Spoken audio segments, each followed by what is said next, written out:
यश news की सारी खबरें आप तक।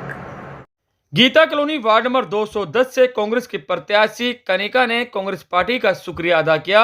मीडिया से बात करते बोली कि अगर वो जीती तो सबसे पहले जितने भी पार्क हैं गीता कॉलोनी वार्ड नंबर 210 में उनको ठीक करेंगी, नालियां टूटी हैं उनको भी ठीक करेंगी, गलियां टूटी हैं उनको भी ठीक करेंगी और सबसे पहले फोकस किया बच्चों के ऊपर। कहा कि गीता कॉलोनी वार्ड नंबर 210 में जितने भी पार्क हैं उनको ठीक करने के बाद बच्चों के लिए भी उनमें झूले लगाएंगी। इसके अलावा कांग्रेस पार्टी का भी शुक्रिया अदा किया। वहीं बुधवार की रात हम कनिका के पास पहुंचे, जहां उन्होंने सबसे पहले कहा कि जितने भी पार्क हैं, जो भी समस्या हैं, वो सभी ठीक करेंगी और अपील की जनता से कि आने वाली 4 दिसंबर को हाथ पर मोहर लगाएं और दिल्ली एमसीडी के अंदर कांग्रेस की सरकार बनाएं। क्या कुछ कह रही हैं, सुनिए आप। कनिका जी, आपको कांग्रेस पार्टी ने टिकट दिया है, क्या कहना चाहेंगे? जी, मैं बहुत बहुत शुक्रगुजार हूँ कांग्रेस का कि उन्होंने मेरे में एक आत्मविश्वास दिखाया, मुझे इस काबिल समझा कि मैं उनके लिए कुछ कर पाऊँ, उनकी कांग्रेस पार्टी के लिए कुछ कर पाऊँ। मैं उनकी बहुत आभारी हूँ। मैं कनिका क्वात्रा, आप सबकी बेटी, बहू, बहन या कुछ भी समझिए, मैं आपको आश्वासन दिलाती हूँ कि जो कांग्रेस ने मुझ में विश्वास दिलाया है, मैं उनकी सारी उम्मीदों पर खरा उतरूँगी। कांग्रेस ने 210 वार्ड से आपको टिकट दिया है, यहाँ की समस्याएं पार्कों की हैं, तो आप जीत के आएंगी तो पहले क्या करेंगे?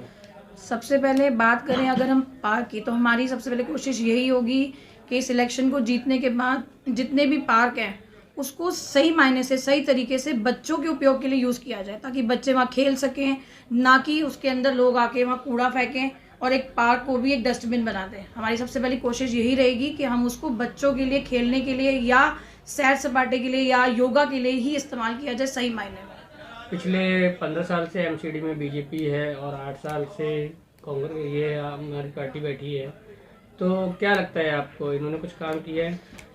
सर, वैसे तो कहा देखा जाए तो इसमें कुछ कहने वाली बात ही नहीं है, वो सब दुनिया को नज़र आ रहा है कि उन्होंने क्या किया है। देखिए, अभी मैं आपको अपने पर्सनल एक्सपीरियंस से बताऊं तो हमारे यहीं पे पीछे रानी गार्डन 2210 क्षेत्र है, वहाँ पर नालियाँ ऐसे बिल्कुल सीवर नालियाँ रुकी पड़ी हैं, सड़कों में खड्डे हो रखे हैं और जो पानी नालियों से ओवरफ्लो हो रहा है वो उन्हीं खड्डों में भर के सड़कों के ऊपर आ चुका है।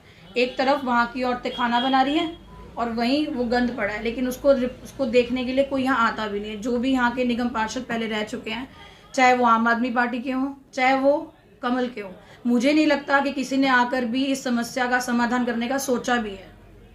अगर देखा जाए कि अगर आप जीतती हैं, उसके सबसे पहले पेंशन की लोगों की सुविधा है, क्या इसको पूरा करेंगी? बिल्कुल सर, बिल्कुल। सबसे पहले पेंशन की ही प्रॉब्लम को सॉल्व करेंगे, चाहे वो विडोज़ के लिए पेंशन लगानी हो या एक जो वृद्ध होते हैं उनके लिए पेंशन लगानी हो। मेरी सबसे पहली कोशिश यही रहेगी कि उनके लिए, कुछ बुजुर्गों के लिए कुछ किया जाए, उनको पेंशन मिले, ताकि घर बैठे उनकी कुछ इनकम या कुछ सोर्स ऑफ इनकम बने। अगर कनिका जी देखा जाए, गीता कॉलोनी बड़ा क्षेत्र है और 210 वार्ड में आप बैठे हैं जी, तो और क्या क्या आपके यहाँ समस्या आई हैं आपके सामने अभी तक? सर, जो मैंने समस्या देखी है, ज़्यादातर वो समस्या यही है कि यहाँ पर जो सीवर का पानी है ज़्यादातर ओवरफ्लो ही रहता है। नालियों में इतना गंद भरा रहता है और नालियाँ इतनी काली हो चुकी हैं कि शायद अगर हमारी कोई चीज़ उसमें गिर भी जाए ना तो हम उसे कभी ढूंढ नहीं सकते हैं। और ये मेरी सबसे पहली कोशिश यही रहेगी, अगर मैं ये चुनाव जीत जाती हूँ, कि नालियों में अगर हमारा एक सिक्का भी गिरे तो हमें वो दिख जाए दूर से और उसको हम उठा सके, इतनी सफाई करना चाहती हूँ। और कोई समस्या आई है यहाँ पे, जैसे कि कुछ बीजेपी वालों ने या हमारी पार्टी ने किया हो या आपके पास शिकायतें आई हों?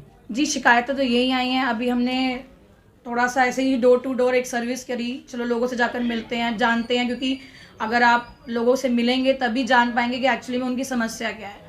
तो जो मैंने फाइंड आउट किया अपनी पर्सनल एक रिलेशन बना के उनके साथ, कि वो लोग बहुत परेशान हैं, खासकर बिजली से।